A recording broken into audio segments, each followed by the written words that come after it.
So Agman made a video on miracles, claiming that we have no rational reason to believe in miracles because we always have other explanations besides the miraculous one for any event that we may witness. And then Tooltime made a response saying that this is basically Hume's argument and that we never have rational reasons for believing in miracles. And then Mig Killer jumped in and said that this is sort of begging the question in favor of skepticism against miracles and so forth. And it's been an interesting discussion. I hope everyone here has been following it. But everyone involved in this discussion so far seems to have really missed the larger point, which is whether or not there are miracles is irrelevant, because the argument from miracles in favor of the existence of God is invalid on its face.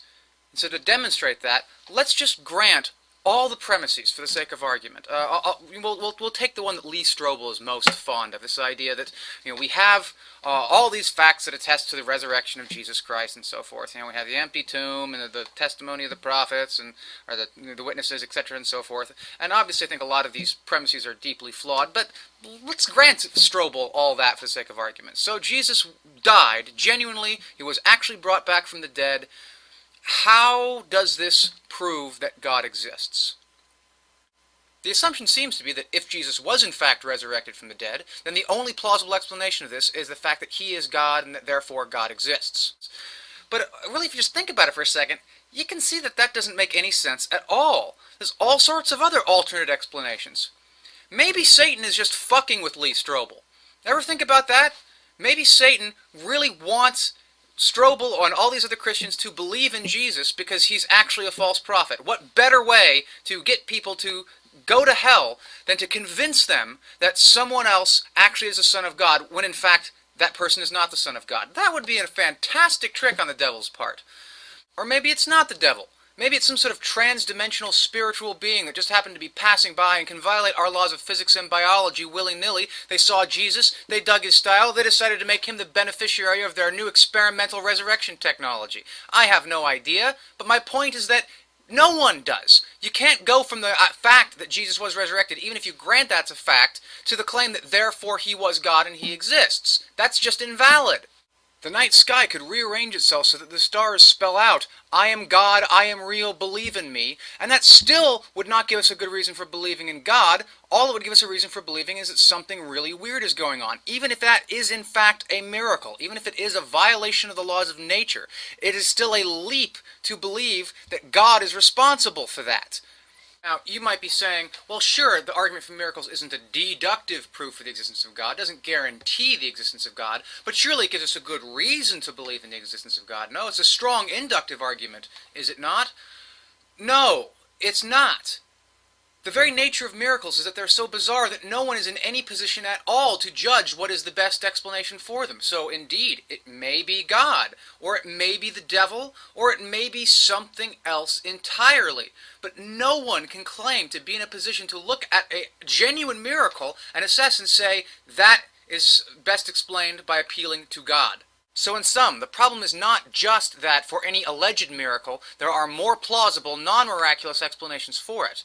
The problem is, furthermore, that even if you have a genuine miracle, that is not sufficient for concluding that therefore God exists, much less that a particular God exists. There are other miraculous but non-theistic explanations for any given miracle, even assuming that it is in fact a miracle.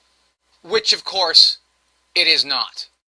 A while back, I made a video called "Miracles Prove Nothing." The central argument of that video was that even if we grant for the sake of argument that miracles actually happen, that does nothing to prove that God exists. I got a lot of critical feedback on that video, which is great because I love criticism, but two objections came up over and over again, both of which seemed frankly rather shallow. Now normally I'd ignore them for that reason, but because I got the same objection so many times, I thought I might as well respond.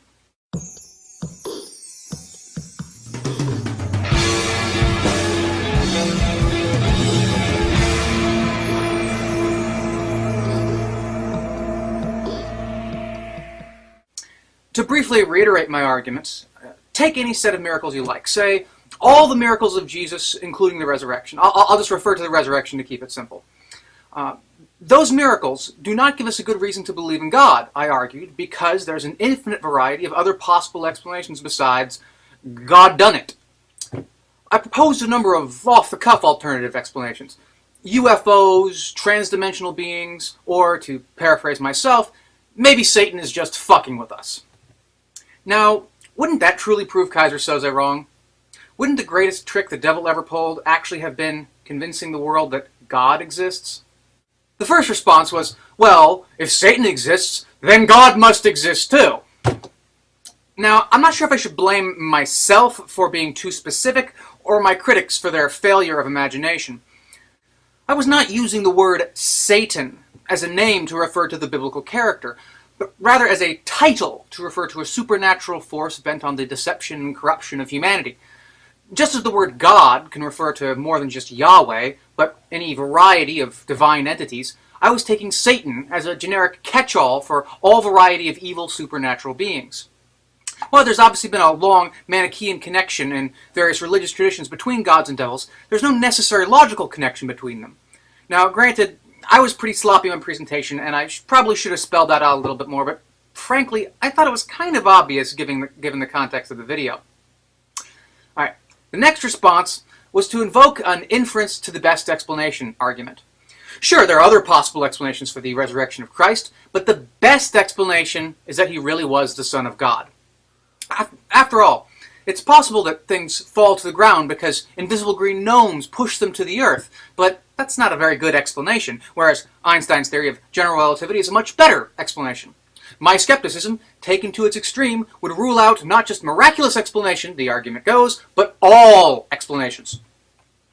Now, to see why this argument fails, we have to take a closer look at the inference to the best explanation argument and see how it works. Now, one standard problem with inference to the best explanation is that in order for it to be of any worth, we have to have at least some reason for thinking that there is at least one good explanation in our set of possible explanations. The best explanation of a bunch of crappy explanations is still going to be a very poor explanation. But let's set that aside for the time being. The really thing I want to focus on is something deeper about these specific examples being given. So let's take miracles and set them aside and just talk about how explanation works in the context of the natural world. Let's imagine that we are going for a walk and we encounter something that neither of us have ever seen before. Let's say it's the aurora borealis. I just assume for the sake of the story here that you've never seen it, neither have I, we've never heard about it, we've never heard it described, we know absolutely nothing. It's a completely alien, foreign experience. We have no idea how the fuck something like this could possibly happen. Now, if this was the case, how would we react? Now, of course, we'd be stunned by the beauty. Aurora borealis is tremendously beautiful. But we would also, of course, want an explanation. What the heck is this thing? Now, because I want to leave aside the supernatural, neither of us says it's a miracle. We try to think of possible naturalistic explanations. You say, for example, maybe it's frozen ice crystals falling from the sky, refracting the light of the moon. By contrast, I say that solar radiation is being pulled in by the Earth's magnetic pole. Now, given what we know, and what we don't know, which of these two explanations is the best explanation? Answer: neither. You and I are in no position, given our total inexperience with this phenomena, to be in any position whatsoever to make any kind of determination about how to explain this thing. This is true in spite of the fact that my explanation, that is, solar radiation being pulled in by the Earth's magnetic pole, happens to be true. The fact that it's true is irrelevant since it was a stone-cold guess on my part. We can't say which of these explanations is the best explanation until we take a much closer look at the aurora borealis, until we put it under the microscope, so to speak. Once we study it, once we find out, for example, whether or not there are ice crystals in the atmosphere, then we can start to rule out other explanations and start leaning towards one over another. Now, what does this thought experiment with the aurora borealis tell us about inference to the best explanation and how it applies, or rather fails to apply, to the resurrection of Jesus or any other miracle for that matter? In order to determine whether or not God done it is the best explanation of a miracle, what would we have to do?